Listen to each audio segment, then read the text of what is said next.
It's not a game, it's a rich thing.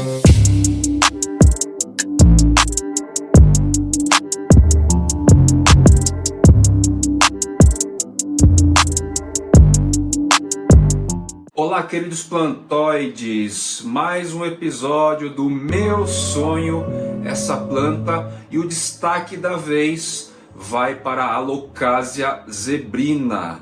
Recentemente aí espalhou-se por aí um lote maior e as pessoas tiveram mais acesso a uma espécie que já tem uma reputação no rolê de coleção há um tempo. A Alocasia zebrina, especificamente, já era uma queridinha aí em meio aos colecionadores do mundo inteiro, a galera da Urban Jungle atualmente, e é bem provável que ela se tornou uma espécie desejada por ser altamente endêmica. Então vamos falar um pouco da história da Alocasia zebrina.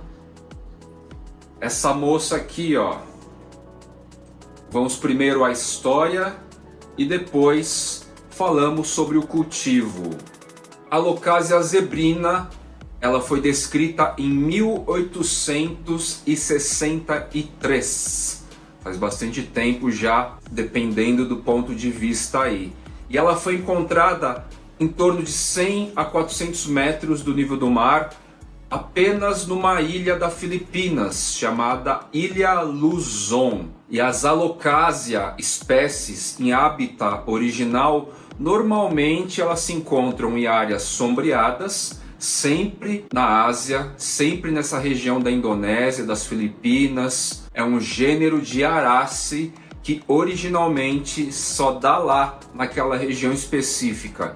Posteriormente, desde 1800, se não mais, as Alocasia foram se espalhando pelo mundo e elas costumam estar lá em regiões sombreadas, como eu estava falando, e normalmente elas são encontradas em regiões cujo solo é aerado, é rico em matéria orgânica e é úmido, bastante úmido, frequentemente úmido e com alta umidade no ar constantemente. São características climáticas bastante típicas deste ponto da Ásia. Normalmente as Alocasia crescem legal assim, bem diferente das nossas referências.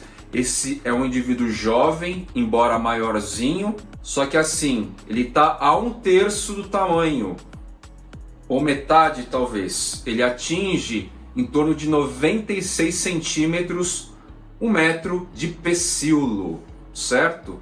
E a folhagem provavelmente vai dobrar ou um pouco mais do que isso. Essas são as dimensões de uma espécie de Alocasia zebrina adulta. Como muitos de vocês já sabem, o grande diferencial estético, belo dessa espécie, que inclusive gera a Alocasia Sarian, é o pecíolo zebrado, extremamente zebrado, bem bonito, bem diferenciado. A Alocasia Sarian, que é um híbrido da zebrina, com a Mycolitziana Friedeck, também herdou esse pecíolo assim mais zebrado, certo? As folhagens da Alocasia zebrina são flat, são lisas, nervuras bem organizadas, mas uma estética bem simples. Agora, entrando na parte do cultivo, vejam só, eu tenho este indivíduo recém-chegado, há umas 2, 3 semanas aqui, e um segundo também.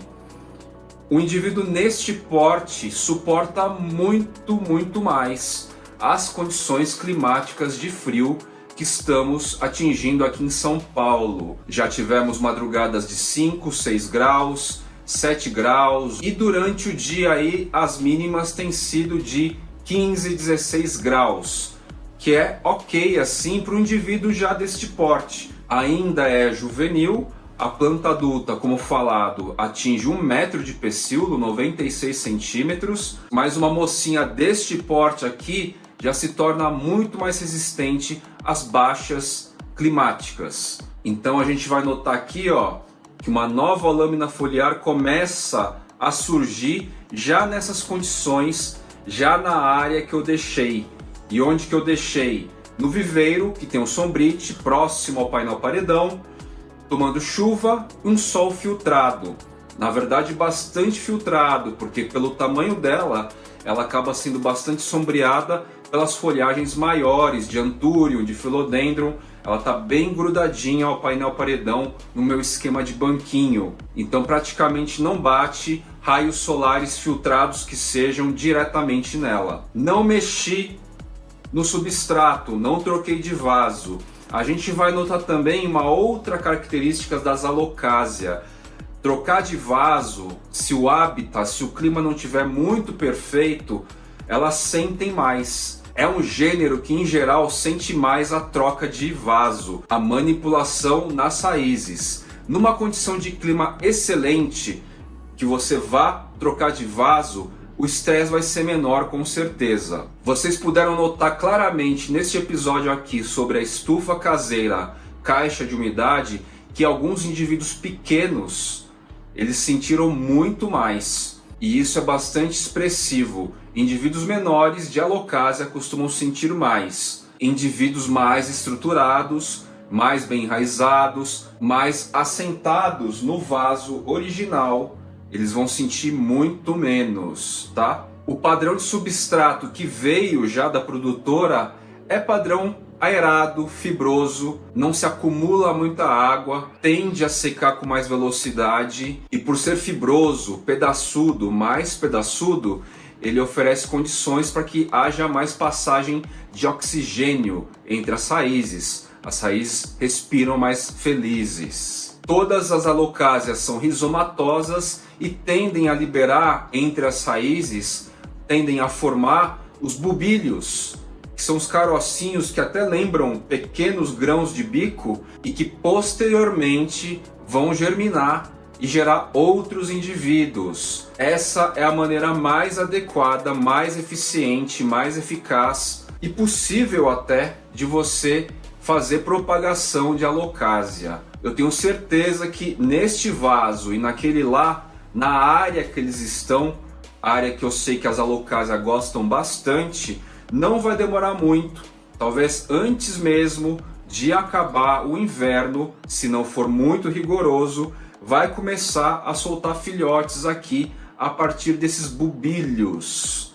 Algo que eu falo sempre quando o assunto é Alocasia, embora elas sejam muito chatas no sentido de não se acostumarem muito com a inversão térmica, plantas muito juvenis sofrem bastante, mexeu no vaso, manipulou nas raízes, elas reclamam mais. Às vezes você só vai conseguir ter indivíduos mais adultos e crescidos em áreas que realmente o calor seja predominante e o plantóide fique lá jogando água, umidificando toda hora, todos os dias. Embora tenha todas essas características, é difícil às vezes de perder a Alocasia, você pode até perder o indivíduo principal do vaso, mas ele vai acabar soltando bulbílios lá entre as raízes e vão acabar brotando, germinando outros indivíduos. Vou trazer um exemplo aqui para vocês.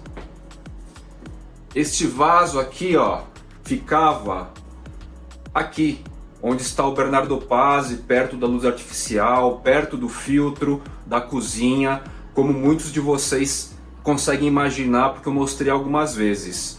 E nessa inversão térmica, provavelmente do frio para o quente, ou seja, do final do inverno para a primavera, a Alocasia Black Velvet, que ficava aqui, tinham duas mudas, elas definharam, elas desapareceram.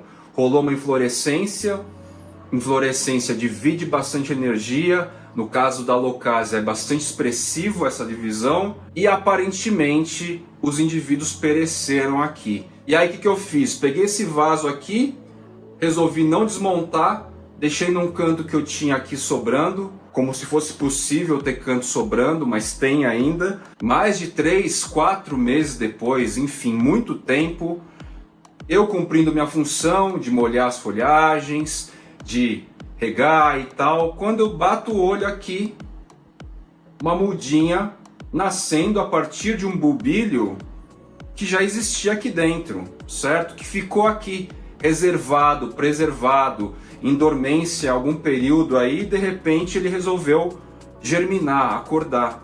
e olha só, nasceu aqui uma Black Velvet.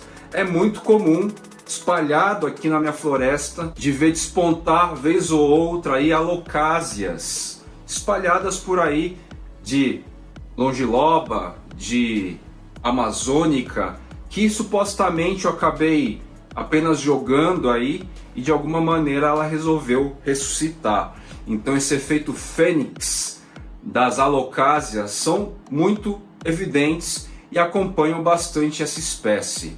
Então minha dica, se por acaso a sua alocásia perecer, não desfaça do vaso. Se você quiser, até procure para ver se não tem bulbilhos entre as raízes, que pode ser que elas se restabeleçam aí. Neste caso aqui, neste vaso existia uma cúprea, mesma coisa, eu tinha dado como morta, mas resolvi não me desfazer do vaso, ciente dessa possibilidade. E vejam só, 1, 2, 3, 4, 5 e um sexto pequeno indivíduo. Só uma pontinha aqui despontando agora, ó. São 6 indivíduos que estão renascendo aqui. Aqui está inclusive, ó, o rizoma seco, já em processo de decomposição da matriz original aqui, ó. Tava aqui. Outro gênero de arace que brinca mais ou menos assim com a gente são os Caladium. O gênero Caladium também tem essa característica e já há mais tempo conhecido aí. Caladium tem mais tradição no Brasil e a galera, as senhorinhas, nós sabemos que a gente pode confiar que eles vão trazer alguma surpresa aí em épocas prolíficas e adequadas para eles. Quem então recentemente nos abasteceu com volume muito mais feliz de Alocasia zebrina no nosso rolê foi a Entre Raiz Botânica. Dá para dizer que eles foram os principais aí a oferecerem essa espécie a um custo, a um valor muito mais atrativo, certo? Eu quero conseguir, pelo menos em um dos 2 indivíduos, chegar numa planta adulta. Em cultivo outdoor, eu consegui somente até agora atingir um tamanho maduro, interessante, de uma Alocasia longiloba, que curiosamente também pereceu na mudança da estação do inverno para a primavera. Como eu já comentei em algum outro episódio recente, um grupo de pessoas aí, um grupo de amigos, de cultivadores, tem percebido também este padrão de ocorrência. Existe uma incidência maior de perda de Alocasia, pelo menos aqui em São Paulo e nas regiões dessa galerinha, na transição do frio ou do inverno para a primavera. Curioso isso. No mais, sobre o cultivo da Alocasia zebrina, são os padrões conhecidos: adubação periódica, uma iluminação adequada, uma sombra bem clara, em alguns casos até um solzinho, uma meia sombra aí de leve, alta umidade no ar, substrato super aerado e, se possível, temperatura alta frequente, constante. E assim a gente vai ter o máximo de sucesso de cultivo com essa espécie.